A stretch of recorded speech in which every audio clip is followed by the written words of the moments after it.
શિયાળામાં ગરમાવા આપે તેવી સ્વાદિષ્ટ બાજરીની સુખડી બનાવવા માટે આપણે 1 વાટકી બાજરીનો લોટ લેવાનો છે, અડધી વાટકી ગોળ લેવાનો છે અને અડધી વાટકી આપણે ઘી લેવાનું છે।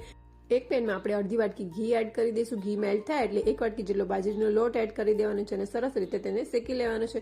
તેનો કલર ચેન્જ થાય અને આ રીતે બબલ્સ આવવા માંડે ત્યાં સુધી આપણે તેને શેકીશું। હવે તેમાં અડધી વાટકી જેટલા તલ એડ કરવાના છે અને સરસ રીતે એકવાર મિક્સ કરી લઈશું। મિશ્રણ થોડું ઠંડુ થાય પછી આપણે તેમાં અડધી વાટકી જેટલો ગોળ એડ કરવાનો છે અને ગોળને સરસ રીતે સુખડીમાં મિક્સ કરી લેવાનું છે। મિશ્રણ સરસ તૈયાર થઈ ગયું છે। હવે ઘીથી ગ્રીસ કરેલી થાળીમાં તેને ઢાળી દેવાનું છે અને સરસ રીતે આ રીતે લેવલ કરી દેવાનું છે। બાજરીની સુખડીને તલથી ગાર્નિશ કરીશું। સરસ થોડી વાર માટે ઠંડી થવા દેવાની છે, પછી આ રીતે પીસીસ કરી લેવાના છે।